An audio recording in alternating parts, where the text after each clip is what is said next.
Hello दोस्तों, नमस्कार। आप लोगों का एक बार फिर से स्वागत है आपके अपने चैनल पीएच टेक डिजिटल में। फ्रेंड्स, आज के वीडियो में हम लोग टीजीटी, पीजीटी और रियलिटी को देखते हुए हम लोग पॉलिटिकल साइंस में हम लोग राजनीतिक विचारों को पढ़ रहे हैं, जिसके क्रम में हम लोगों ने प्लेटो, अरस्तु और हॉब्स को देख लिया है, अध्ययन कर लिया है। आगे हम लोग जॉन लॉक को पढ़ रहे हैं। इसके पहले जॉन लॉक से संबंधित 3 वीडियो मैंने पहले ही अपलोड कर दिया है। हम लोग विचारकों को काफ़ी डिटेल में पढ़ते हुए चल रहे हैं, क्योंकि हम लोगों को जो है एलटी यानी कि एलटी में जो आपके माइनस मार्किंग का प्रावधान हुआ है, तो उसको देखते हुए हम लोगों को थोड़ा सा गहन अध्ययन करना है, क्योंकि एक भी प्रश्न यदि आपका गलत होगा तो आपके ये जो माइनस मार्किंग का प्रावधान है, इससे आपके सही प्रश्न पे भी अफेक्ट पड़ता है। इसलिए हम लोगों को थोड़ा सा गहन अध्ययन करना है कि ताकि हम लोगों से कोई भी प्रश्न गलत ना हो पाए। तो फ्रेंड्स, जिन लोगों ने अभी तक इसके पहले वाले वीडियो को नहीं देखा है तो प्लीज़ प्लेलिस्ट में जाकर इसके वीडियो को देख लीजिए। हो सकता है आप लोगों को वीडियो में थोड़ी सा आवाज़ आप लोगों को अच्छी क्वालिटी ना देखने को मिले, लेकिन आप लोग मैनेज कर लीजिए। और जो आप लोगों का इसका पीडीएफ है, टेलीग्राम पे इसका प्रोवाइड कर दिया जाएगा, आप लोग वहाँ से इसका पीडीएफ भी देख सकते हैं। तो चलिए वीडियो को स्टार्ट करते हैं और देखते हैं लॉक से संबंधित भाग 4। तो फ्रेंड्स, आज के वीडियो में हम लोग लॉक के व्यक्तिवाद संबंधी विचारों को पढ़ेंगे। ठीक है, जो लॉक के व्यक्तिवाद संबंधी विचार थे उनका अध्ययन करेंगे। ठीक है, और देखेंगे कि लॉक ने व्यक्तिवाद संबंधी जो अपने विचार दिए हैं उनका क्या महत्व है और किस प्रकार से उसकी आलोचना की गई है। और लास्ट में हम लोग देखेंगे कि आलोचनाओं के बाद भी इनके व्यक्तिवाद संबंधी जो विचार हैं उनके कुछ महत्वों को। तो चलिए पहले पॉइंट से स्टार्ट करते हैं और देखते हैं। लॉक के विचारों का सर्वाधिक महत्वपूर्ण तत्व उसकी व्यक्तिवादिता है। देखिए फ्रेंड्स, हो सकता है आप लोगों को थोड़ा सा धुंधला दिखाई दे, तो आप लोग वीडियो की क्वालिटी बढ़ा लीजिएगा, आप लोगों को ठीक है सही दिखने लगेगा। ठीक है, तो लॉक के विचारों में सर्वाधिक महत्वपूर्ण जो तत्व है वह क्या है? व्यक्तिवादिता है। चूंकि लॉक जो है व्यक्ति को पूर्ण रूप से स्वतंत्रता प्रदान करता है, उसके जो मूल अधिकार हैं वह उसके पास ही रखने को कहता है। इसीलिए हम लोग देखते हैं कि लॉक के विचारों में सबसे ज़्यादा महत्वपूर्ण जो तत्व है वह क्या है? व्यक्तिवादिता है, यानी कि वह व्यक्तिवादी के रूप में हमको देखने को मिलता है लॉक। इसी क्रम में वाहन कहते हैं, लॉक के इन्हीं विचारों को देखते हुए एक वाहन महोदय हैं जो कि राजनीतिक विचारक हैं। उन्होंने क्या कहा है? लॉक की व्यवस्था में प्रत्येक वस्तु, ठीक है, लॉक की व्यवस्था में प्रत्येक वस्तु का आधार व्यक्ति है। प्रत्येक वस्तु को इस प्रकार व्यवस्थित किया गया है कि व्यक्ति की प्रभुता सुरक्षित रहे। वाहन जी कहते हैं कि लॉक की व्यवस्था में जो प्रत्येक वस्तु का आधार है वह क्या है? व्यक्ति, यानी कि वह व्यक्ति को ही सर्वोपरि मानता है। कौन? लॉक ऐसा कहते हैं कि वाहन महोदय कहते हैं। और कहते हैं कि वस्तु को इस प्रकार व्यवस्थित किया गया है कि व्यक्ति की प्रभुता सुरक्षित रहे, यानी कि व्यक्ति को इस प्रकार से व्यक्ति को इस प्रकार की व्यवस्थाएं दी गई है, व्यक्ति को इस प्रकार से स्वतंत्रताएं दी गई हैं, उनको अधिकार दिए गए हैं कि उनके जो प्रभुता है वह क्या रहे? सुरक्षित रहे, उस पे कोई उनको खतरा न हो। आगे इसी क्रम में हम लोग देखेंगे, वास्तव में देखा जाए तो लॉक ने जिस व्यवस्था की कल्पना की है उसका केंद्र बिंदु व्यक्ति है, लेकिन इसके साथ ही उसने व्यक्ति की असीमितता और व्यक्ति के प्रभुत्व का प्रतिपादन नहीं किया है। यहाँ पर यह कहने का प्रयास किया गया है कि यदि देखा जाए तो जिस व्यवस्था की कल्पना की है लॉक ने, उसमें जो केंद्र बिंदु है वह क्या है? वह व्यक्ति है। ठीक है, यानी कि लॉक के विचारों में मुख्य बिंदु जो है वह व्यक्ति है, व्यक्ति को ही सर्वोपरि मानता है। लेकिन इसके साथ ही उसने व्यक्ति की असीमितता और उसके जो प्रभुत्व का संबंधी जो अधिकार है, ठीक है, उसको प्रतिपादन नहीं किया है। ठीक है, असीमितता को और प्रभुत्व का प्रतिपादन नहीं किया। किसने? लॉक ने। व्यक्ति के असीमितता और प्रभुत्व का प्रतिपादन इसके साथ उसने नहीं किया है। उसने व्यक्ति को सर्वोपरि तो माना है, व्यक्ति को केंद्र बिंदु माना है, लेकिन उसकी जो असीमितता है, ठीक है, उसकी जो असीमित मतलब कि उसके पास जो असीमितता है, जो उसके पास अधिकार है, वो कितना होना चाहिए, उसके प्रभुत्व का इस प्रकार का कोई प्रतिपादन उसने नहीं किया है। आगे इसी प्रकार हम लोग देखते हैं लॉक के व्यक्तिवाद के प्रमुख तत्व। ठीक है, लॉक के व्यक्तिवाद के जो प्रमुख तत्व हैं वे कौन कौन से हैं? तो पहले हम लोग देखेंगे, लॉक के दर्शन में यह स्पष्ट किया गया है कि राज्य स्वयं साध्य नहीं है, बल्कि उसका अस्तित्व व्यक्ति के हित अथवा कल्याण के लिए है। अर्थात राज्य का निर्माण व्यक्तियों के हितों की संरक्षण व उसके उद्देश्यों की पूर्ति के लिए हुआ है। लाक के व्यक्तिवाद के प्रमुख तत्वों में पहला तत्व यह है कि उसके दर्शन में हम लोग को स्पष्ट देखने को हम लोगों को मिलता है कि राज्य जो है स्वयं साध्य नहीं है। ठीक है, राज्य को उसने महत्व नहीं दिया है, बल्कि उसने क्या कहा है कि उसका अस्तित्व व्यक्ति के हित अथवा कल्याण के लिए है। यानी कि राज्य का अस्तित्व जो है वह व्यक्ति के हित और कल्याण के लिए बनाया गया है। ठीक है, यानी राज्य क्या है, वह व्यक्ति के हित और कल्याण के लिए ही बनाया गया है। अर्थात राज्य का निर्माण व्यक्तियों के हितों के संरक्षण व उद्देश्यों की पूर्ति के लिए हुआ है। यानी कि उनके जो अधिकार हैं, जो उनके हित हैं, उनका संरक्षण करे और उद्देश्यों की पूर्ति करे। आगे इसी क्रम में हम लोग दूसरा पॉइंट देखते हैं। लाक के विचारों से यही निष्कर्ष निकलता है कि राज्य एक ऐसा यंत्र है जिसे व्यक्तियों ने अपने उद्देश्यों की पूर्ति के लिए बनाया है। लाक हाब्स द्वारा प्रतिपादित निरंकुश राज्य सत्ता का विरोधी है।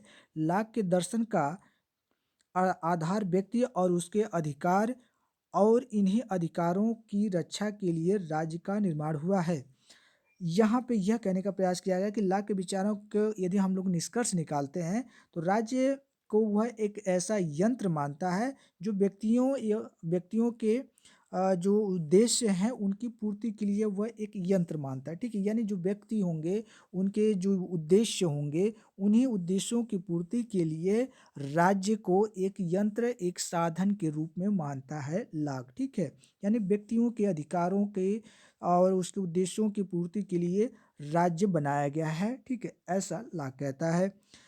और हाब्स जो है, हाब्स द्वारा प्रतिपादित जो निरंकुश राज्य सत्ता का विरोधी भी है। ठीक है, जो हाब्स ने निरंकुश राज्य सत्ता दिया था उसका ये विरोध करता है, क्योंकि हाब्स क्या था, उसने सारी शक्तियां, ठीक है, किसको दे दिया था, वह किसको, शासक को दे दिया था, इसलिए उसका ये विरोध करता है। लाक के दर्शन का आधार क्या है, व्यक्ति है और व्यक्तियों का अधिकार है। ठीक है, लाक के दर्शन में यदि हम लोग देखते हैं तो मुख्य रूप से हमको व्यक्ति देखने को मिलता है, व्यक्ति की अधिकार देखने को मिलते हैं। इन्हीं अधिकारों की रक्षा के लिए राज्य का निर्माण किया गया है और लाक ने व्यक्ति के इन्हीं अधिकारों की रक्षा के लिए क्या किया है, राज्य के निर्माण की बात करता है। आगे हम लोग देखते हैं, लाक का उद्देश्य व्यक्ति की स्वतंत्रता की रक्षा और राज्य की मनमानी को रोकना था। इस कारण वह मानता है कि व्यक्ति की इच्छा से ही राज्य और समाज का जन्म हुआ है। क्योंकि लाक का जो उद्देश्य था व्यक्ति की स्वतंत्रता और रक्षा और राज्य की मनमानी को रोकना था। ठीक है, यानी कि व्यक्ति की स्वतंत्रता का रक्षा करना और जो राज्य की मनमानी है उसको रोकना था, यही उसका लाक का उद्देश्य था। ठीक है, इसी कारण वह मानता है कि व्यक्ति की इच्छा से ही राज्य और समाज का जन्म हुआ है। यानी कि व्यक्ति की जहाँ पे इच्छा हुई, ठीक है, उनके अधिकारों की स्वतंत्रता के लिए हमें एक ऐसी संस्था का निर्माण करना चाहिए। ठीक है, तो इसी क्रम में वह कहता है कि व्यक्ति की इच्छा से ही राज्य और समाज का जन्म हुआ है। यानी व्यक्ति अपनी इच्छा से राज्य और समाज का, ठीक है, निर्माण करते हैं। राज्य के अधिकार भी इसी कारण बहुत सीमित रखे गए हैं और इन अधिकारों का दुरुपयोग होने पर व्यक्तियों को राज्य के विरोध का अधिकार है, जो लाक के व्यक्तिवादी होने का प्रमाण है। लाक के जो राज्य संबंधी जो अधिकार हैं, ठीक है, वह बहुत सीमित रखे गए हैं। ठीक है, यानी कि राज्य के जो शासक होंगे उनके जो अधिकार होंगे सीमित होंगे और वह व्यक्तियों के अधिकारों को असीमित शक्तियां देता है। ठीक है, और इन अधिकारों का दुरुपयोग यदि करता है, ठीक है, जो शासक को शक्तियां दी गई है, यदि वह दुरुपयोग करता है तो व्यक्ति क्या करेंगे, उसका विरोध भी करेंगे, यह उनके पास अधिकार है। इससे हमको यह देखने को मिलता है कि लाक पूर्ण रूप से क्या है, एक व्यक्तिवादी होने का अपना प्रमाण देता है। क्योंकि लाक क्या करता है, व्यक्ति को ही पूरी स्वतंत्रता प्रदान करता है और उसको असीमित शक्तियां प्रदान करता है। सरकार को, राज्य को, शासक को असीमित शक्तियां नहीं देता है, केवल संवैधानिक शक्तियां प्रदान करता है। आगे हम लोग देखेंगे इसी क्रम में चौथा पॉइंट, लाक का मानना था कि राज्य का प्रादुर्भाव व्यक्ति के अधिकारों जैसे जीवन स्वतंत्रता, संपत्ति के अधिकारों की रक्षा के लिए हुआ है और इन अधिकारों की सुरक्षा के लिए राज्य की शक्ति पर कई प्रकार के प्रतिबंध भी लगाता है। लाक का मानना था कि जो राज्य का प्रादुर्भाव है वह व्यक्तियों के अधिकार, ठीक है, व्यक्ति के कौन कौन से अधिकार वह मानता है, जीवन स्वतंत्रता और संपत्ति के अधिकारों की रक्षा के लिए, यानी कि जो राज्य होगा वह केवल व्यक्ति के जीवन स्वतंत्रता और संपत्ति के अधिकारों की रक्षा के लिए बनाया गया है, ठीक है। बाकी सभी जो अधिकार हैं वह व्यक्ति के पास है और इन्हीं अधिकारों के लिए क्या है, राज्य की शक्ति का, ठीक है, राज्य की शक्ति पर कई प्रकार के प्रतिबंध भी लगा देता है, ठीक है। इन्हीं अधिकारों के जो व्यक्ति के अधिकार हैं, जीवन स्वतंत्रता और संपत्ति के अधिकार, इन्हीं के सुरक्षा के लिए वह राज्य पर कई प्रकार के उनकी राज्य की जो शक्तियाँ होती है उस पर प्रतिबंध लगाता है। जैसे जैसे यदि राज्य या सरकार यदि कोई उनके स्वतंत्रता पे यदि किसी प्रकार का कोई प्रतिबंध लगाती है तो व्यक्ति को विरोध करने का अधिकार देता है, वहाँ पर क्रांति करने का अधिकार दे देता है। यदि उनकी संपत्ति पे किसी प्रकार की कोई दिक्कत आती है तो व्यक्ति को पूर्ण रूप से स्वतंत्रता है वहाँ पे कि आप उसका विरोध कर सकते हैं, क्रांति कर सकते हैं, ठीक है? ऐसे शासक को आप हटा सकते हैं। तो इस प्रकार से हम लोग देखते हैं कि जो लाक है वह पूर्ण रूप से व्यक्तिवादी है, ठीक है? यहाँ पे यही बताने का प्रयास किया कि वह पूर्ण रूप से व्यक्तिवादी है और राज्य की शक्ति पर प्रतिबंध भी लगाता है और व्यक्ति को पूर्ण रूप से स्वतंत्रता प्रदान करता है और व्यक्ति के जो मूल अधिकार हैं, प्राकृतिक अधिकार, उनको उनके पास ही रखता है। इसी क्रम में मैक्सी महोदय कहते हैं कि लाक का कार्य राज्य की सत्ता को ऊपर उठाना नहीं, बल्कि उसे प्रबंधों का प्रतिपादन करना है। मैक्सी महोदय हैं जो राजनीतिक विचारक हैं, वह कहते हैं कि लाक का जो कार्य है वह राज्य की सत्ता को ऊपर उठाना नहीं है। जो राज्य की सत्ता है उसको ऊपर उठाना नहीं बल्कि उसके प्रबंधों का प्रतिपादन करना है। यानी कि जो राज्य में प्रबंध होंगे, ठीक है, उसका प्रतिपादन करना है, यानी किस प्रकार से यह प्रबंध कार्य होंगे वह प्रतिपादित किए जाएंगे। यह मैक्सी अपने विचार में देता है लाक के संबंध में।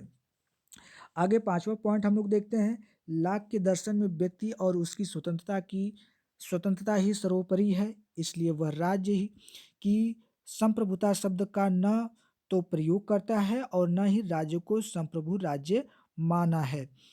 लाख लाख के दर्शन में व्यक्ति और उसकी स्वतंत्रता का ही हमको क्या मिलता है, सबसे ज़्यादा हमको देखने को विचार मिलते हैं, यानी कि व्यक्ति और व्यक्ति की स्वतंत्रता की ही बात केवल करता है लाख, ठीक है। राज्य के संप्रभुता शब्द यानी कि राज्य में संप्रभुता यानी कि राज्य की जो शक्तियां हैं, जो संप्रभुता है, उसके कहीं भी विचार में इस तरह के शब्द देखने को नहीं मिलता है, ठीक है, लाख के, ठीक है। आगे इसी क्रम में हम लोग देखते हैं, लाक कहता है कि राज्य एक बहुत बड़ी कंपनी से अधिक और कुछ नहीं है। राज्य के पास उतनी ही शक्ति है जितनी व्यक्तियों ने उसे दी है। चूंकि लाक जो है वह व्यक्ति को पूर्ण रूप से स्वतंत्रता दे देता है, इसलिए वह कहता है कि जो राज्य है वह एक बहुत बड़ी कंपनी के अलावा कुछ नहीं है, ठीक है। वह राज्य को एक कंपनी मानता है, एक बड़ी कंपनी मानता है और कहता है कि राज्य के पास उतनी ही शक्ति है, यानी उस कंपनी के पास उतनी ही शक्ति है जितनी व्यक्तियों ने उसे दे रखी है, ठीक है। यानी वह राज्य को एक कंपनी मानता, बहुत बड़ी कंपनी मानता है और कहता है कि उसके पास उतनी ही शक्ति है जितनी व्यक्तियों ने उसे दी है। आगे हम लोग देखते हैं छठवां पॉइंट। छठवां पॉइंट में बताया गया है कि लाक ने शक्ति के दुरुपयोग को रोकने के लिए शक्ति विभाजन का सिद्धांत भी स्थिर कर दिया है, जिससे विधायी और कार्यकारी शक्तियां अलग अलग रहें और न्यायिक कार्य में इन अंगों का हस्तक्षेप नहीं चाहता। इसका सीधा संबंध व्यक्ति की स्वतंत्रता तथा अधिकारों की रक्षा से है। चूंकि हम लोगों ने आगे देखा था अगली वीडियो में कि जो लाक है यह जो है शक्ति के जो शक्ति होगी उसको अलग अलग बांटा है, ठीक है। यानी कि विधायी संबंधी जो शक्तियाँ होंगी यह अलग व्यक्ति करेंगे और कार्यपालिका संबंधी जो शक्तियाँ दी है वह अलग व्यक्ति को दिया है, न्यायपालिका संबंधी जो शक्तियाँ हैं अलग अलग व्यक्ति को दिया है। इसलिए दिया है क्योंकि एक व्यक्ति को दिया जाएगा तो वह मनमाने ढंग से उसका क्या करेगा, प्रयोग करने लगेगा। इसी कारण से वह इन शक्तियों का भी बंटवारा कर दिया है अलग अलग रूपों में, ठीक है। और न्यायिक कार्य में इन अंगों का हस्तक्षेप नहीं चाहता, ठीक है। यदि और कहता है कि जो विधायी शक्तियां हैं और कार्यकारी शक्तियां ये न्यायिक कार्य में हस्तक्षेप नहीं कर सकती हैं, ठीक है। विधायी कार्य और कार्यकारी शक्ति, विधायी विधायी विधि बनाएंगे और कार्यकारी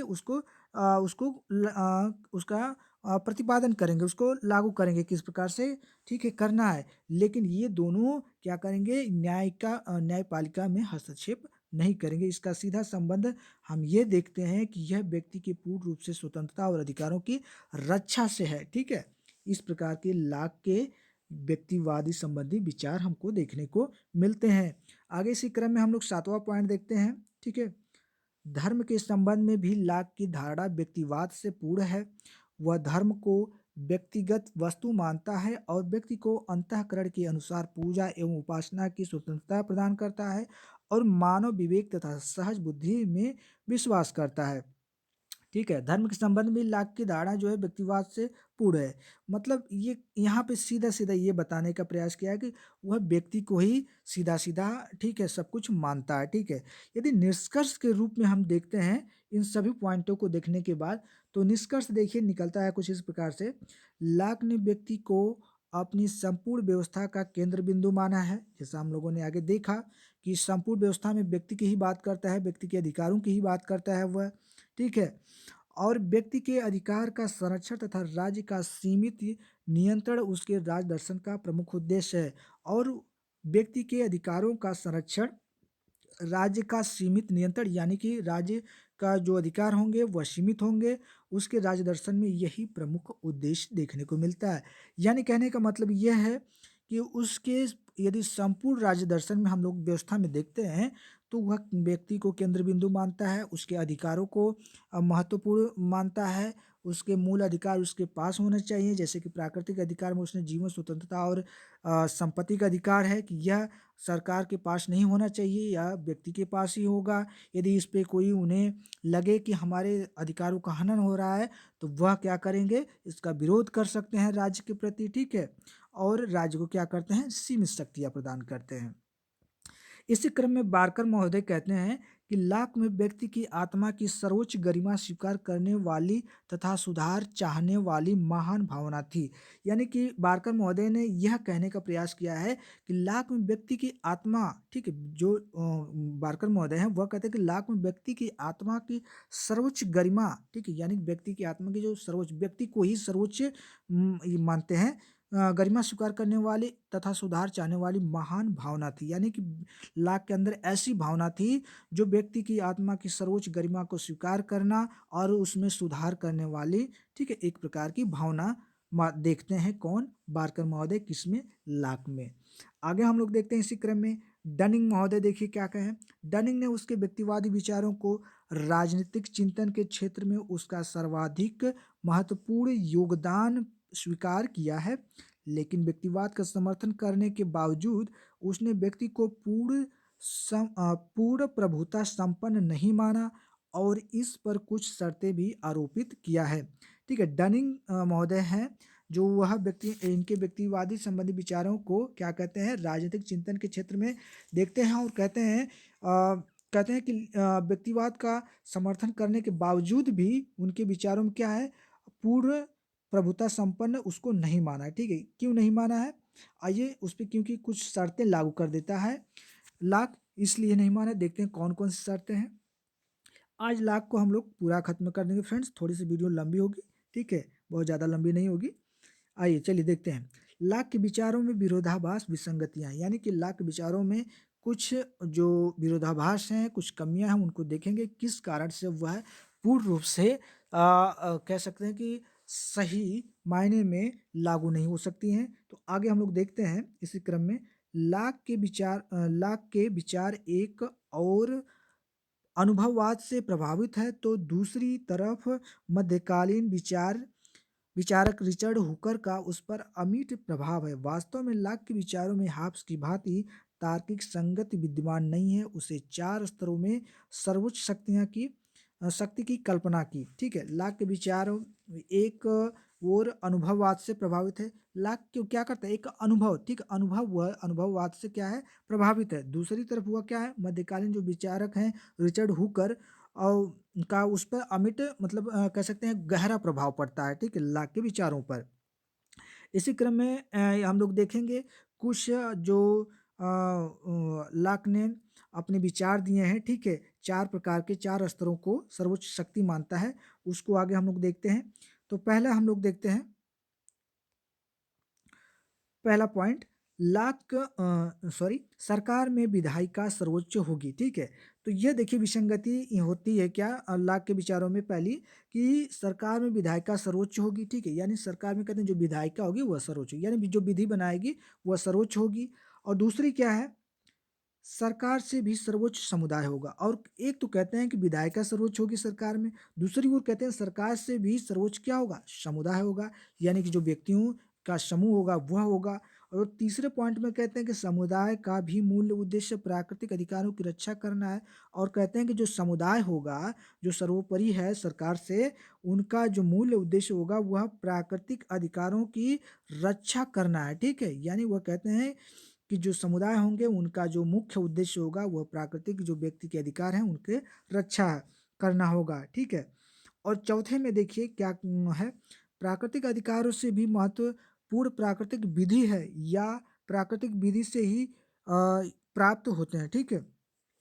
प्राकृतिक अधिकारों से भी महत्वपूर्ण उन्होंने क्या माना है, ठीक है, जो व्यक्ति के प्राकृतिक अधिकार हैं, ठीक है, जीवन स्वतंत्रता और संपत्ति संबंधी अधिकार, उससे भी महत्वपूर्ण क्या मानते हैं, प्राकृतिक विधि। अब दूसरी तरफ तो प्राकृतिक विधि को मान दिए और उनके व्यक्तियों को ये प्राकृतिक अधिकार मान दिए। यहाँ पे देखिए विसंगति आ गई, ठीक है, दोनों कैसे हो सकती हैं, ठीक है। तो इस तरह से हमको क्या देखने को मिलता है, क्या विसंगतियाँ देखने को मिलता है लाके विचारों में, ठीक है। एक तरफ तो व्यक्ति के प्राकृतिक अधिकारों को महत्वपूर्ण मानते हैं, दूसरी तरफ प्राकृतिक विधि को मानते हैं। जब किसी व्यक्ति के प्राकृतिक अधिकार जहाँ पे महत्वपूर्ण हो जाएंगे तो प्राकृतिक विधि कैसे हो पाएगी। मान लीजिए प्राकृतिक विधि कुछ नियम कानून होगा कि आपको इस जंगल को बनाए रखना है, पेड़ पौधे नहीं काटना है, लेकिन आपको यदि हम कह देंगे जीवन स्वतंत्रता और प्राकृतिक संपत्ति का अधिकार है, तो आप अपनी संपत्ति के लिए, अपनी स्वतंत्रता के लिए आप उस जंगल को ही काटने लगेंगे। तो बताइए प्राकृतिक अधिकार यहाँ पे जो दिए गए इसका दुरुपयोग कर रहे हैं। जो प्राकृतिक विधि है कि भाई आपको नहीं काटना है, आपको बनाए रखना है पर्यावरण को, तो यहाँ पे दोनों चीज़ें नहीं लागू हो पाती। तो ये इस तरह से यह एक विसंगति है, ठीक है, मुझे लगता है समझ चुके होंगे आप लोग। आगे देखते हैं हम लोग इसी क्रम में,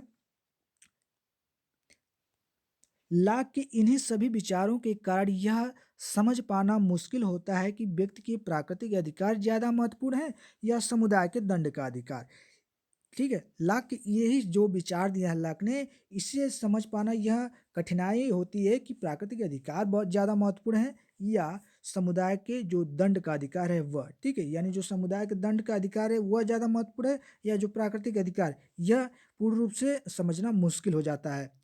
आगे हम लोग देखते हैं दूसरे शब्दों में व्यक्ति अधिक महत्वपूर्ण है या समुदाय का महत्व ज्यादा है। दूसरे शब्दों में देखा जाए तो क्या व्यक्ति अधिक महत्वपूर्ण है या समुदाय का महत्व ज्यादा है, यह स्पष्ट नहीं हो पाता है लाक के विचार में। जैसे कि हम लोग आगे पढ़ते आ रहे हैं लेकिन कहीं ना कहीं कंफ्यूजन एक बना है कि क्या व्यक्ति यहाँ पे व्यक्ति के अधिकार अधिक महत्वपूर्ण है या समुदाय यहाँ पे है अधिक महत्वपूर्ण है, ठीक है, क्योंकि वह दोनों को लेकर चल रहा है यहाँ पे। आगे इसी क्रम में हम लोग देखते हैं लाक भी हाब्स के समान मानव के एक पक्ष को प्रधानता देता है। हाब्स ने यदि मानव के बुरे पक्ष को देखा तो लाक मनुष्य में केवल अच्छाइयों को देखा, जबकि व्यक्ति अच्छाई व बुराइयों दोनों का मिश्रण है। जिस प्रकार से हाब्स ने हाब्स ने एक पक्ष को देखा था मनुष्य के, ठीक है, एक पक्ष को प्रधानता देता था, वह बुरे पक्ष को देता था। कैसे कि यदि आपने वीडियो नहीं देखा है हाब्स का तो पिछले आप प्रीवियस प्लेलिस्ट में जाकर देख लीजिए हाब्स से संबंधित, ताकि आपको इनसे तुलना करने में आसानी हो, ठीक है। हाब्स जो है वह क्या था, वह कहा था कि व्यक्तियों ने आपस में क्या किया था, समझौता किया था। प्राकृतिक अवस्था में वह बड़े ऐसी अवस्था में थे, ये कह सकते हैं कि जानवरों की स्थिति में रहते थे, एक दूसरे से लड़ते झगड़ते थे, ठीक है। उनके अंदर नैतिकता मानवता कोई चीज़ें ऐसी नहीं थी, इसलिए वह केवल मानव के बुरे पक्ष को देखा था। लेकिन यह लाख भी केवल एक ही पक्ष को देखा है। वह कौन से पक्ष को देखा है, तो केवल अच्छाई को देखा है, बुरे पक्ष को नहीं देखा है। ये समानता तो है कि एक ही पक्ष को देखे हैं, लेकिन ये समानता नहीं कि किस पक्ष को देखे हैं। जहाँ पे हाब्स ने केवल बुरे पक्ष को देखा, लाक वहीं पे केवल अच्छाइयों को देखा है। यह कहते हैं कि मनुष्य स्वभाव से अच्छे होते हैं और मनुष्य जो हैं अपने विवेक से अच्छे कार्य कर सकते हैं, लाक ऐसा मानते हैं। लेकिन यदि आप व्यवहारिक जीवन में देखें तो वो व्यक्ति जो है अच्छाई, उस व्यक्ति के अंदर अच्छाइयाँ भी हो सकती हैं, बुराइयाँ दोनों चीज़ विद्यमान होती हैं। तो इस तरह से हम लोग देखते हैं कि यहाँ पे भी कुछ न कुछ कमियाँ हैं लाक के विचारों में, क्योंकि वह केवल एक पक्ष को देखा है, दोनों पक्ष को उसको देखकर अपना विचार देना चाहिए। आगे हम लोग देखते हैं नेक्स्ट पॉइंट, लाक द्वारा प्राकृतिक अवस्था में प्रतिपादित प्राकृतिक अधिकारों की धारणा भी स्वीकार योग्य नहीं है। स्वतंत्रता और संपत्ति के प्राकृतिक अधिकारों पर लाक ने इतना बल दिया है कि निरपेक्ष और सरकार द्वारा अनुल्लंघनीय है, लेकिन अधिकारों की निरपेक्षता की धारणा को मान्यता नहीं दी जा सकती। लाक द्वारा जो प्राकृतिक अवस्था में प्रतिपादित जो प्राकृतिक जो अधिकार हैं, वह तो कह सकते हैं एक प्रकार से स्वीकार योग्य नहीं है, क्योंकि वह स्वतंत्रता और संपत्ति की जो अधिकार प्राकृतिक अधिकार है उसको इतना उस पे अधिक जोर दिया है, इतना बल दिया है, व्यक्ति को इतना वो अधिकार देता है कि इतना अधिकार देना भी सही नहीं है। यदि पूर्ण रूप से हम आपको स्वतंत्रता दे दें, संपत्ति संबंधी आपको या किसी चीज़ के लिए स्वतंत्रता आपको दे दें, तो आप उसका कहीं न कहीं अनैतिक प्रयोग करने लगेंगे। एक समय ऐसा आएगा, ठीक है? संपत्ति पाने के लिए आप जब चाहेंगे तब किसी से आप उस पे अपना अधिकार जमाने लगेंगे। स्वतंत्रता संबंधी आप कहीं न कहीं आप हर चीज़ पे अपना दावा कहेंगे कि नहीं हम यहाँ पे ऐसे रहेंगे, वैसे रहेंगे, ये करेंगे, हमें पूरी स्वतंत्रता चाहिए। तो यह कहीं न कहीं सरकार के नियमों का उल्लंघन भी करता है, क्योंकि सरकार के कुछ नियम होंगे, उनका आपको पालन करना होगा। आप पालन नहीं करेंगे और कहेंगे कि हमें तो ये स्वतंत्रता है, हमें तो हम पूर्ण रूप से स्वतंत्र हैं, ये हमारे प्राकृतिक अधिकार हैं। तो यह पूर्ण रूप से कह सकते हैं कि यह मानने योग्य नहीं है और सरकार के नियमों के खिलाफ है, ठीक है? आगे हम लोग देखते हैं इस क्रम में, क्रांति के संबंध में लाक विचारों में विरोधाभास है, ठीक है? लाक के विचारों में विरोधाभास है। क्रांति के संबंध में भी देखा जाए तो लाक के जो विचार हैं उसमें भी विरोधाभास हमको देखने को मिलता है। वह कहता है कि यदि सरकार जनहित में कार्य नहीं करती है तो उसे जनता के द्वारा क्रांति करके हटाया जा सकता है। वह क्या कहता है कि यदि सरकार जनहित में कार्य नहीं करती है तो उसे क्रांति करके मतलब विरोध करके उसे हटाया जा सकता है। आगे कहता है कि साथ ही वह जनता को ही सरकार के कार्यों की जांच करने का अधिकार दे देता है और यह भी कहता है कि भैया कि आप के आपके अनुरूप अधिकार नहीं हो रहे हैं, जनहित में कार्य नहीं हो रहे हैं, तो जनता द्वारा इस सरकार को आप हटा सकते हैं और जांच करने का भी अधिकार हम आपको ही दे दें, आपको हटाने का भी अधिकार दे दें, आपको जांच करने का भी अधिकार दे दें, तो कहीं यह न्यायपूर्ण नहीं होगा, ठीक है? इस प्रकार से हम ये देखेंगे कि यह जो अधिकार हैं इसका क्या कर रहे हैं आप दुरुपयोग कर रहे हैं, ठीक है?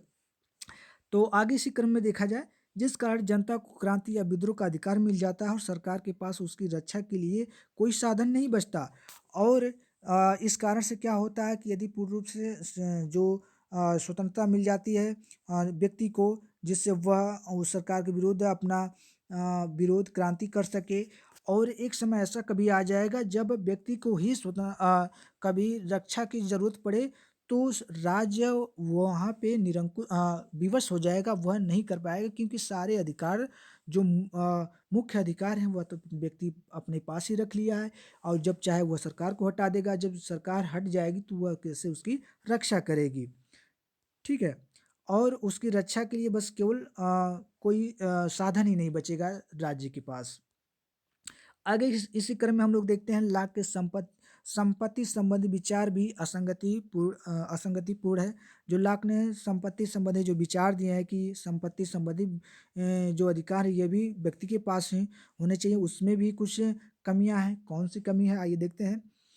वह कहता है कि राजनीतिक समाज का निर्माण संपत्ति की रक्षा के लिए हुआ है, परंतु जिस प्रकार से वह श्रम के मूल्य सिद्धांत का प्रतिपादन करता है उससे व्यक्तियों को असीमित संपत्ति अर्जित करने की छूट मिल जाती है, क्योंकि संपत्ति संपत्ति व्यक्ति के व्यक्तित्व का अभिन्न अंग माना गया है। इस धारणा से व्यवहारिक रूप में जमींदारी व पूंजीवाद का जन्म हुआ, ठीक है? तो यदि इस क्रम में हम लोग देखते हैं कि लाक के जो संपत्ति अधिकार संबंधी अब विचार दिए हैं उसमें कमियां क्या हमको देखने को मिलती है। वह कहता है कि संपत्ति संबंधी जो व्यक्ति के अधिकार हैं ये उसी के पास होने चाहिए। यदि हम किसी व्यक्ति को कह दें कि आपके संपत्ति संबंधी जो अधिकार हैं आपके पास है, तो वह व्यक्ति जितना चाहे उतना धन प्राप्त करने का प्रयास करेगा, ठीक है?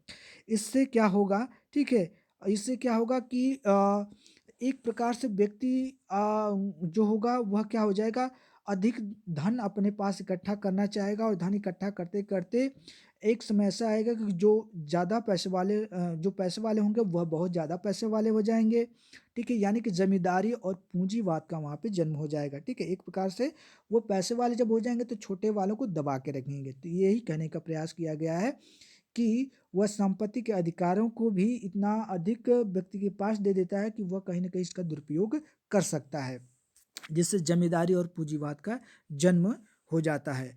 और और इसमें एक वर्ग द्वारा दूसरे के शोषण का भी अधिकार मिल जाता है। वही बात है कि जो ज़्यादा अधिक संपत्ति हो जाए जिसके पास हो जाएगी तो वह जो जिसके पास संपत्ति कम होगी तो उसका शोषण करेगा, उसी से कार्य कराएगा, उसको उसके अनुरूप उसको पैसा नहीं देगा, मनचाहा कार्य कराएगा और जब चाहे उससे कुछ भी करा सकता है, क्योंकि उसके पास यदि संपत्ति है, जिसके पास संपत्ति नहीं है तो विवश है कार्य करने के लिए, इसलिए उसका वह शोषण करेगा। आगे इसी क्रम में लाक कहता है लाक के विचार में हमको कमी क्या देखने को मिलती है। लाक के विचारों की एक असंगति यह भी है कि वह राज्य राज्य तथा समाज के बीच अंतर करने में असमर्थ असमर्थ तथा तत्कालीन राजनीतिक सामाजिक संस्थाओं का विश्लेषण भी नहीं कर पाया, ठीक है। यदि लाक के विचारों को हम लोग देखें तो एक असंगति ये भी मिलती है कि राज्य तथा समाज के बीच वह जो अंतर है उसको भी जो अंतर है उसको समझने में, यानी अंतर को स्पष्ट करने में क्या है, असमर्थ है कि राज्य किस प्रकार से होना चाहिए और समाज किस प्रकार से होना चाहिए। जो उनके जो अधिकार हैं, जो उनकी शक्तियां हैं, ये भी पूर्ण रूप से हमको सही तरीके से देखने को नहीं मिलती है, ठीक है।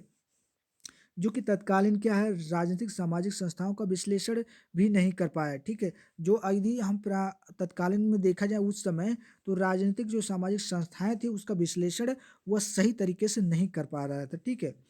वहीं पे संप्रभुता राज्य के सामूहिक अधिकार संबंधी धारणा अस्पष्ट है, और जो संप्रभुता है, संप्रभुता राज्य में होनी चाहिए, इसकी भी जो धारणा संबंधी जो अधिकार है ये भी अस्पष्ट हमको देखने को मिलती है उसके विचारों में।